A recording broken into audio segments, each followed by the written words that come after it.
Καλώς ήρθες στο Ξεφτέρι. Άκουσε καλά και πάμε για 10 νέες προκλήσεις. Οι 3 τελευταίες ερωτήσεις είναι το Final Challenge. Μπορείς να φτάσεις μέχρι το τέλος.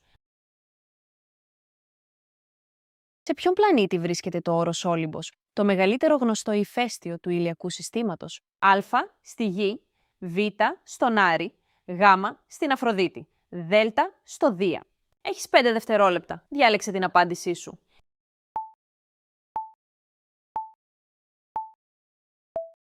Η σωστή απάντηση είναι η Β.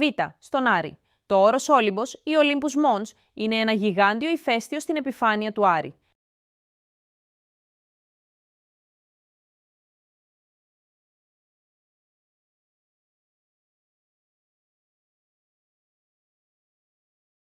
Ποιος πλανήτης περιστρέφεται σαν να είναι σχεδόν ξαπλωμένος στο πλάι? Α. Ο Κρόνος. Β. Ο Ποσειδώνας. Γ. Ο Ουρανός. Δ. Ο Ερμής. Έχεις 5 δευτερόλεπτα. Διάλεξε την απάντησή σου.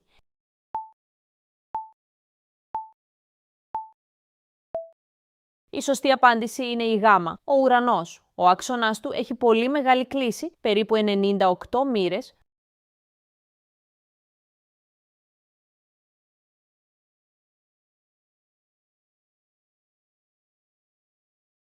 Τι προκαλεί τις διαφορετικές φάσεις της σελήνης που βλέπουμε από τη Γη? Α. Η σκιά της Γης κάθε βράδυ. Β. Τα σύννεφα της σελήνης. Γ.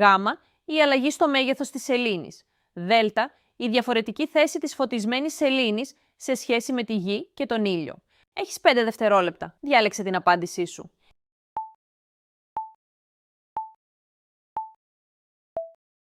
Η σωστή απάντηση είναι η Δ.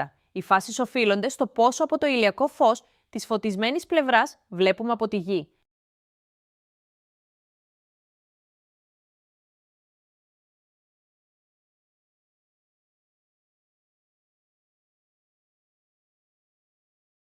Περίπου πόσο χρειάζεται το φως του ήλιου για να φτάσει στη Γη? Α. Περίπου 8 λεπτά και 20 δευτερόλεπτα. Β.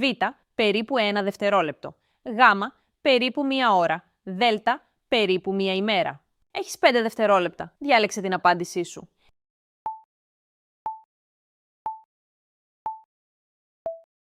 Η σωστή απάντηση είναι η Α.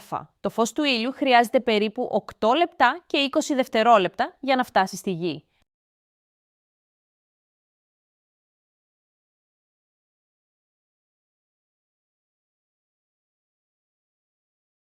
Περίπου πόσο χρόνο χρειάζεται ο Διεθνής Διαστημικός Σταθμός για μια πλήρη τροχιά γύρω από τη Γη? Α. Περίπου 90 λεπτά. Β. Περίπου 12 ώρες. Γ. Περίπου 3 ημέρες. Δ. Περίπου 1 μήνα. Έχεις 5 δευτερόλεπτα. Διάλεξε την απάντησή σου.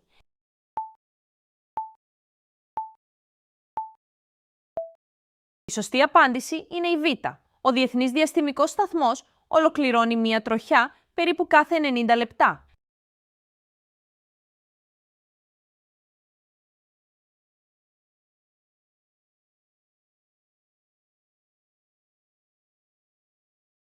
Ποια πρόταση περιγράφει καλύτερα μια μαύρη τρύπα? Α. Είναι άδειο σημείο χωρίς βαρύτητα. Β. Είναι ένας πλανήτης χωρίς ατμόσφαιρα. Γ. Είναι περιοχή του διαστήματος με τόσο ισχυρή βαρύτητα, ώστε ούτε το φως να μπορεί να διαφύγει. Δ. Είναι ένα αστέρι που λάμπει πιο δυνατά από όλα. Έχεις 5 δευτερόλεπτα. Διάλεξε την απάντησή σου.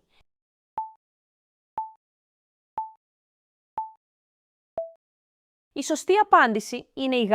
Μια μαύρη τρύπα είναι περιοχή όπου η βαρύτητα είναι τόσο ισχυρή, ώστε πέρα από τον ορίζοντα γεγονότων ούτε το φως δεν διαφεύγει.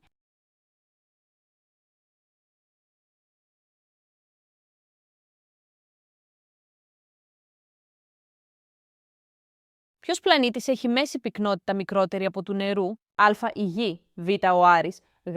Ο Δίας, Δ. Ο Κρόνος. Έχεις 5 δευτερόλεπτα. Διάλεξε την απάντησή σου.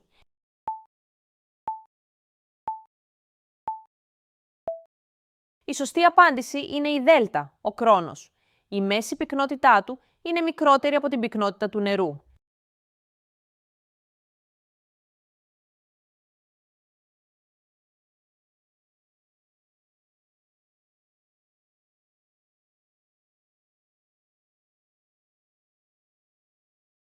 Ανάμεσα σε ποιους δύο πλανήτες βρίσκεται η κύρια ζώνη αστεροειδών του ηλιακού συστήματος? Α. Άρη και Δία. Β. Γης και Άρη. Γ. Δία και Κρόνου. Δ. Αφροδίτης και Γης. Έχεις 5 δευτερόλεπτα. Διάλεξε την απάντησή σου.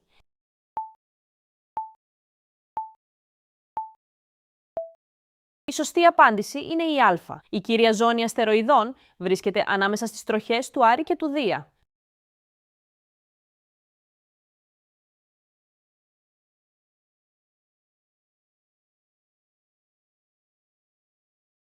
Ποιος ήταν ο πρώτος άνθρωπος που πάτησε στη σελήνη? Α.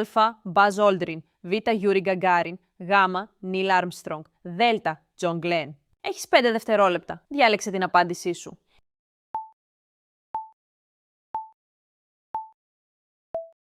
Η σωστή απάντηση είναι η Γ.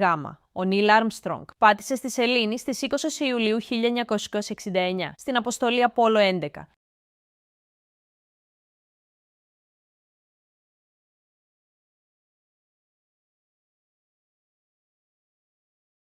Ποιο είναι το κοντινότερο άστρο στον ήλιο? Α. Ο Σύριος. Β. Ο εγκύτατος του Κεντάβρου, Πρόξιμα Σεντάουρι. Γ. Ο Μπετελγέζ. Δ. Ο Πολικός Αστέρας. Έχεις 5 δευτερόλεπτα. Διάλεξε την απάντησή σου.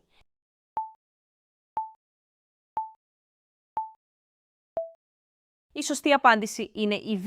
Ο εγκύτατος του Κεντάβρου, γνωστός και ως Πρόξιμα Σεντάουρι. Είναι το κοντινότερο γνωστό άστρο στον ήλιο.